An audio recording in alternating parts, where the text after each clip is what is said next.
Hello everyone, welcome back to my channel. Today we are going to study chapter 2 of uh, the supplementary reader for class 10th English, Footprints Without Feet.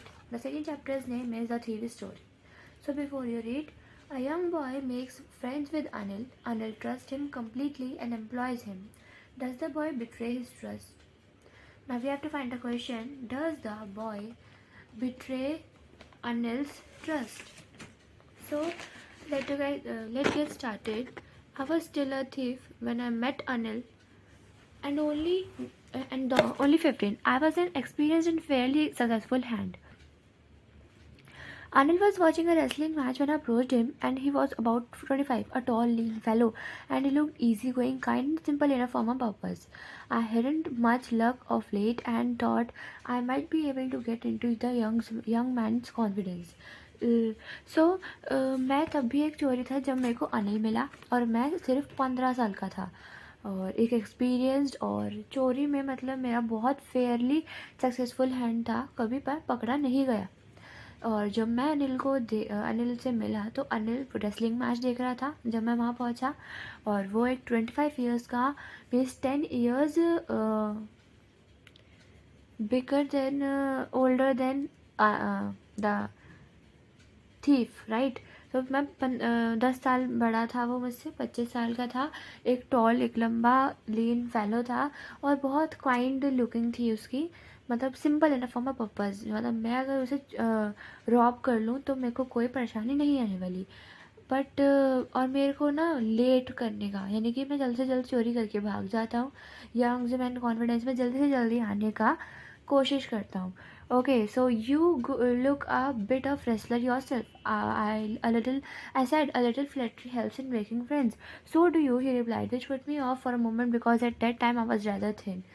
Well, I said modestly, I do wrestle a bit. What's your name? Hari Singh, I lied.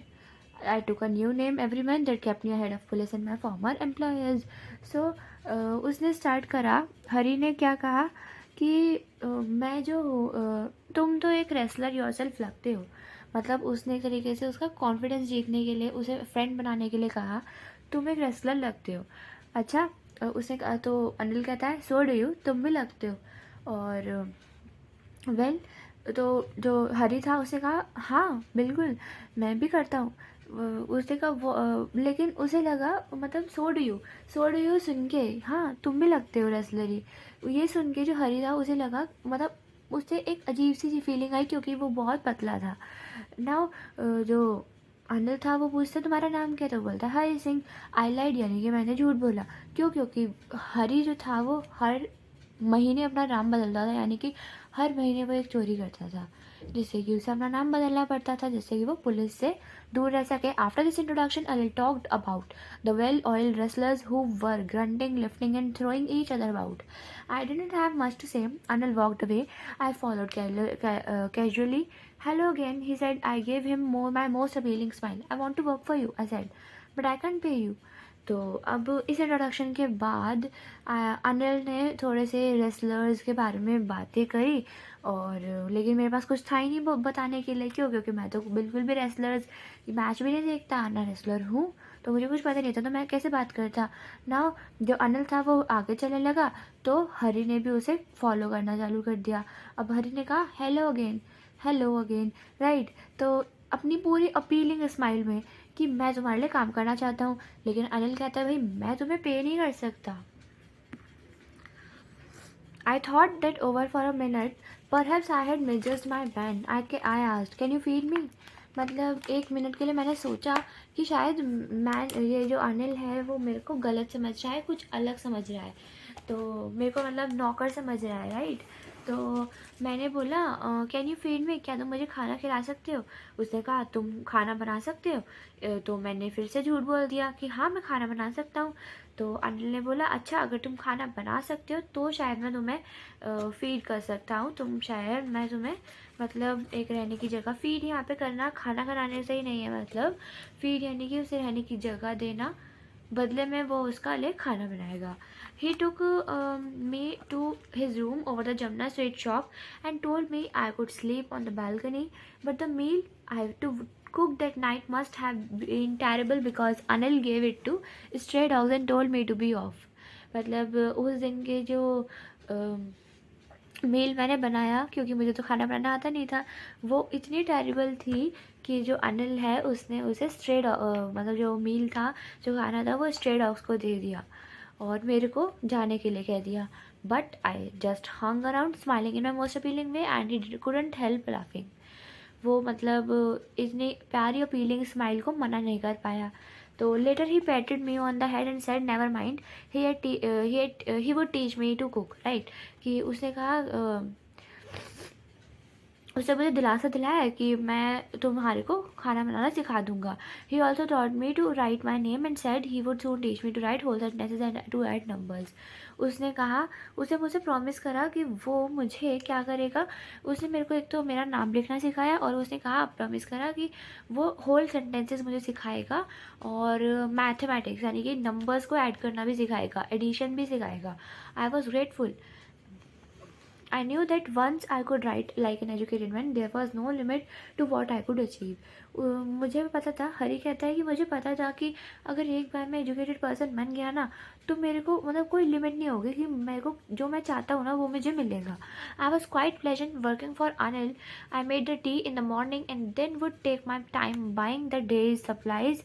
Supplies means essential needs, right, like vegetables or other meals, other things, right, usually making a profit of about a rupee a day. I think he knew I made a little money this way, but he did not seem to mind. Now ये एक pleasant working थी अनिल के लिए. मेरे लिए बहुत pleasant था अनिल के लिए काम करना. मैं सुबह सुबह चाय बनाता था और फिर जो दिन था उसमें असेंशियल नीड्स लाने में टाइम बताता था. और यूजुअली मैं 1 रुपी का पर डे अपना एक प्रॉफिट बना लेता था. और शायद अनिल को पता भी था कि मैं ऐसे कुछ करता हूँ. Now Anil made money by fits and starts. यानी कि जो अनिल था वो कुछ नया करके हमेशा बनाता था चीज़ों को. Anil made money by fits and starts. He would borrow 1 week, यानी कि वो एक दिन तो पहले लोगों से पैसे उधार मांगता था और अगले ही वीक वो पैसे चुका देता था. He kept worrying about his next cheque. वो अपने नेक्स्ट चेक के लिए वरी करता था. But as soon as it arrived he would go and celebrate.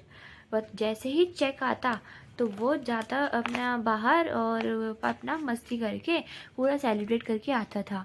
और ऐसा लगता था जैसे वो मैगजीन्स लिखता है, right, a serial way of to make a living. One evening he came home with a small bundle of notes saying he had just sold a book to publisher. At night I saw him tuck the money under the mattress.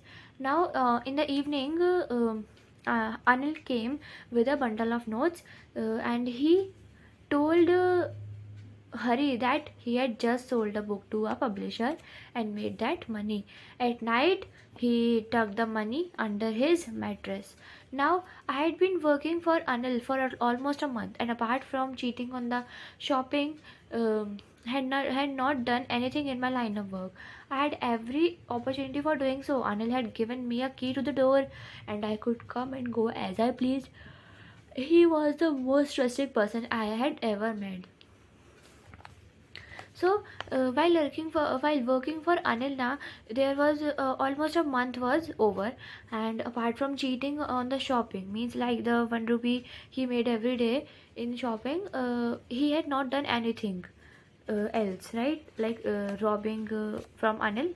So but he got every opportunity for doing so because Anil was very kind of person. And also Anil was a trusting person who gave him a key to the door so that he could go out and in whenever he want, right. Next paragraph. And that is why it was so difficult to rob him. It is easy to rob a greedy man because he can afford to be robbed, but it is difficult to rob a careless man. Sometimes he doesn't even notice that he has been robbed, and that takes off all the pleasure out of the work. मतलब चोर को भी तब मज़ा आएगा ना जब जो बंदा है उसे एहसास होगा कि वो चोर उसके यहाँ चोरी हुई है, राइट. तो इस जो हरी था वो कह रहा है कि अनिल को रॉब करना मेरे लिए बहुत मुश्किल था. क्यों? क्योंकि ग्रीडी मैन, एक लालची इंसान को एक लालची इंसान को रॉब करना बहुत ईजी है. क्यों? क्योंकि वो अफोर्ड कर सकता है बीइंग रॉब्ड, और एक केयरलेस मैन को रॉब करना इतना डिफ़िकल्ट है। क्यों? क्योंकि वो कभी कभार उसे यही नहीं पता चलता कि वो उसके यहाँ चोरी हुई है या वो उसे रॉब किया गया है। तो इससे जो है पूरा जो वर्क है, इतनी जो प्लानिंग करते हैं चोर, जो थीफ हरी जो प्लानिंग करेगा वो सारी बेकार जाएगी। Well, it's time I did some real work. I told myself I'm out of practice, and if I don't take the money, he will only waste it on his friends. After all, he doesn't even pay me. अब हरी ने सोच लिया कि अब मुझे अपना work करना है, जो जिस काम में के लिए मैं आया हूँ वो मुझे करना है। और क्यों? क्योंकि मैं कोई मनी भी नहीं लेता हूँ और अनिल मुझे देता भी नहीं है कोई, वो मुझे पे भी नहीं करता है। Now Anil was asleep. A beam of moonlight stepped over the balcony and fell on the bed. I sat up on the floor, considering the situation. If I took the money, I could catch the 10:30 p.m. express or to Lucknow. And slipping out of the blanket, I crept up to the bed. Anil was sleeping peacefully. His face was clear. Unlined means no worries. Even I had more marks on my face, though mine were mostly scars. My hand slid under the mattress, searching for the notes. When I found them, I drew them out without a sound. Arnold signed in his sleep and turned on his side towards me. I was startled and quickly crawled out of the room. When I was on the road, I began to run. I had the notes at my waist, held but there by the string of my pajama, and I slowed down to a walk and counted the notes. 600 rupees and 50s. I could live like an oil-rich Arab for a week or two. So the explanation of these three paragraphs is that Anil was sleeping peacefully, and in the moonlight, Hari made a plan to catch the 10:30 express to Lucknow after robbing Anil. Okay, then Hari planned his theft, and he started to practice his plan. And now he put his hand in the under the address and searching for the notes. When I found them, I drew them out without a sound.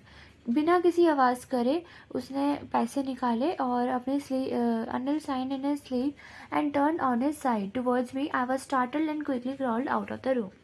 Now when I was on the road, मतलब जब मैं अब मतलब जैसे ही मैंने उसके पास से पैसे निकाले, उसने मेरी तरफ मुँह कर लिया, लेकिन तब भी वो सो ही रहा था. तो मैंने धीरे से मैं रूम के बाहर गया और मैंने when I was on the road, जब मैं रोड पर था तो आई बिगेन टू रन. मैं भागने लग गया. I had the notes at my waist, held there by a string of my pyjama. I slowed down to a walk and counted the notes. अब जब मैंने वॉक करना स्टार्ट कर दिया ना, लाइक एक्सप्रेस पकड़ना था उन्हें, लखनऊ वाला, तो हरी ने क्या करा, नोट्स को काउंट करा, तो वो कितने थे, 600 रुपीज़ थे, वो भी 50 नोट्स में, लाइक 50 के नोट में, रुपी 50 नोट्स, राइट. सो अब जो हरी था उसने सोचा कि मैं तो एक अरब के तरह रह सकता हूँ कम से कम 2 हफ्तों के लिए. Now, when I reached the station, I did not stop at the ticket office. Never bought a ticket in my life. So, but dashed straight to the platform. The Lucknow Express was just moving out. The train had still to pick up speed, and I should have been able to jump into the one of the carriages. But I hesitated for some reason I can't explain, and I lost the chance to get away. यानी जब मैं station पे पहुंचा तो मैं ticket office पर तो कभी रुकता ही नहीं था, क्योंकि मैंने अपनी पूरी लाइफ में कभी टिकट खरीदी ही नहीं थी. और मैं सीधा प्लेटफॉर्म के पास गया, और जो लखनऊ एक्सप्रेस थी वो बस जा ही रही थी, और इतनी स्पीड थी कि मैं उस पर चढ़कर अपना जा सकता था. बट मैंने हेजिटेट करा for some reason and I can जिसे मैं एक्सप्लेन नहीं कर सकता, and I lost the chance to get away. When the train had gone, I found myself standing alone on the deserted platform. I had no idea where to spend the night. I had no friends, believing that friends were more trouble than help. And I did not want to make anyone curious by staying at one of the small hotels near the station. The only person I knew really was the man I had robbed.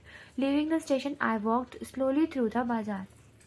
ना जब train जा चुकी थी तब मैं सिर्फ एक मतलब मैं अपने आप मैंने अपने आप को अकेला उस प्लेटफॉर्म पे खड़ा पाया. और आई हैड नो आइडिया, मेरे पास कोई आइडिया नहीं था कि अब मैं अपनी रात कहाँ बिताऊँगा. क्यों? क्योंकि मैं वहाँ से अनिल के पास से चोरी भी कर चुका था और मेरी ट्रेन भी छूट गई. मतलब छूट क्या गई, छोड़ दी मैंने, राइट. सो और मैं किसी होटल में रहकर किसी को अपने बारे में क्यूरियस नहीं होना चाहता था, राइट। नियर द स्टेशन अगर मैं होटल में रहता तो वहाँ पे पूरी मेरा नाम लिखा जाता, पूरी मतलब लाइक फाइल्स में सब कुछ नोट डाउन हो जाता। तो मैं अपने ऐसा कुछ नहीं करना चाहता था। क्यों? क्योंकि वो तो एक थीफ था। The only person I really new, अब मेरे को जो मेरे दिमाग में जो मेरा पहला ख्याल आया वो किसका आया? जिस पर्सन को मैंने रॉब किया था। Okay, leaving the station I walk slowly through the bazaar in my short career as a thief. अब इस शॉर्ट कैरियर में एक थीफ की तरह मैंने कभी ऐसा नहीं हुआ मेरे साथ। मतलब मैंने मतलब एक ट्रस्टेड पर्सन को कभी रॉब नहीं करा। और मैंने सबका जो है नोटिस करा, अपने जो मैन फेसेस थे उनको स्टडी करा अपने बाद में, जब उनकी यहाँ चोरी हो जाती है तो वो कैसे बिहेव करते हैं, राइट। तो मैंने देखा कि एक ग्रीडी मैन ने थोड़ा सा फियर शो किया, एक रिच मैन ने एंगर शो किया, एक पुअर मैन ने एक्सेप्टेंस शो कर दी, चलो भाई हो गई, अब चोरी तो हो गई, अब आगे बढ़ो इससे उससे सदमे से।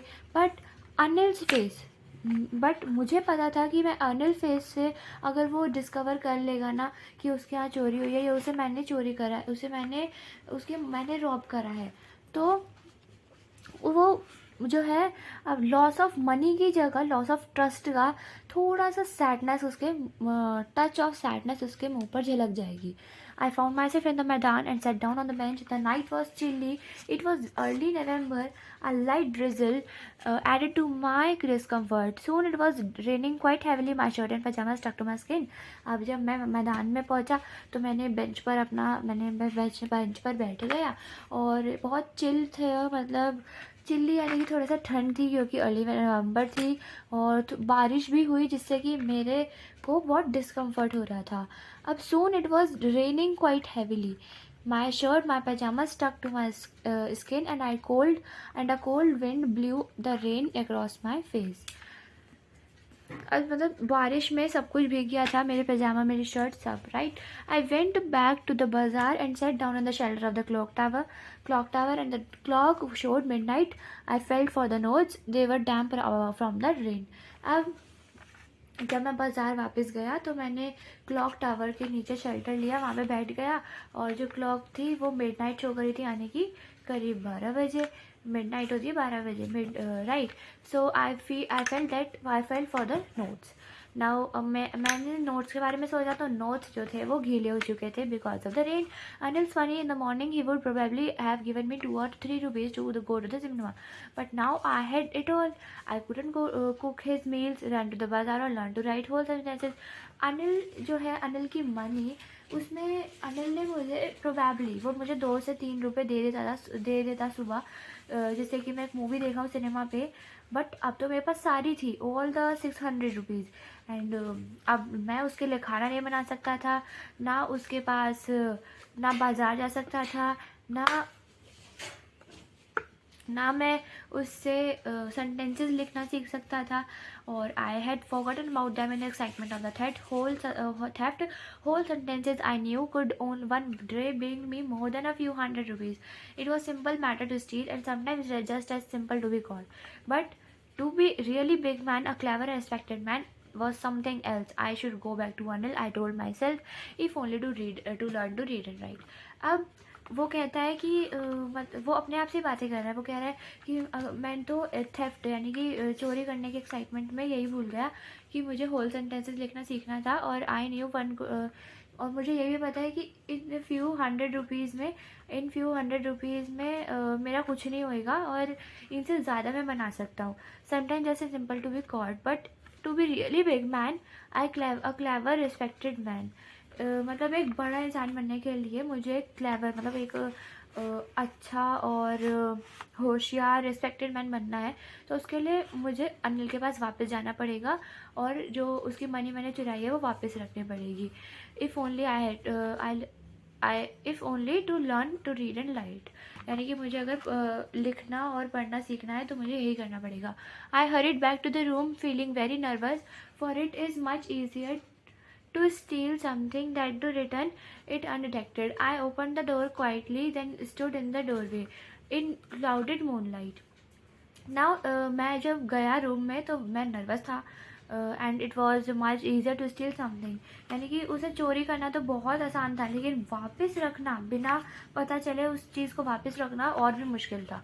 I open the door quietly, मैंने आराम से डोर खोला, ओपन करा और फिर अपना काम करा। Like I cap to head to the bed, head of the bed में गया और माई हैंड, यानी कि उसने अपने जेब से पैसे निकाल लिए 600 रुपीज़, और I felt his breath on my hand, I felt his breath. हाँ, अब अनिल की जो मतलब सांस थी उसने अपने हाथों पर महसूस करी, बट स्टिल 1 मिनट में अपना उसने मैट्रेस के अंदर वापस जो है नोट्स रख दिए। I woke late in the morning to find that Anil had already make the tea. अब मैं सुबह देर से उठा, जिससे कि मुझे पता चला कि अनिल ने पहले से ही मेरे लिए टी बना ली है। और he stretched his hand towards me. There was a 50 rupee note between his fingers. My heart sank. I thought I had been discovered. I made some money yesterday, he explained. Now you will be paid regularly. My spirits rose, but when I took the note, it was still damp. Right, so जब मैं सुबह उठा तो अनिल ने पहले से ही चाय बना ली थी और वो मेरे को चाय दे ही रहा था। उसके फिंगर्स के बीच एक 50 रुपी नोट था, जिसे देखकर मैं थोड़ा सा डरा, राइट, और मुझे लगा कि उसने शायद मेरा जो थेफ्ट था वो डिस्कवर कर लिया है। और अनिल ने कहा कि मैंने थोड़ी सी मनी उसने बताया था बंडल ऑफ नोट्स की उसने मैगजीन बेची, सॉरी बुक बेची थी एक पब्लिशर को, तो मेरे को सब कुछ मनी मिली थी और अब से तुम रेगुलरली मैं तुम्हें पे करूँगा। अब माई स्पिरिट्स रोज। अब जब मैंने नोट को लिया तो उसमें क्या था, वो अभी भी डैम्प था, वो अभी भी, यानी कि नाइट में जो रेन हुई थी उससे वो अभी भी गीला था। Now today we will start writing sentences.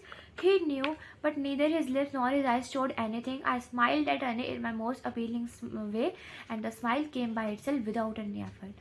तो इस चैप्टर में नाउ अब उसने ये भी कहा कि अब से तो मैं तुम्हें डेली पे भी करूँगा और रेगुलरली पे करूँगा, और तुम्हें आज मैं राइटिंग सेंटेंसेस लिखना सिखाऊंगा।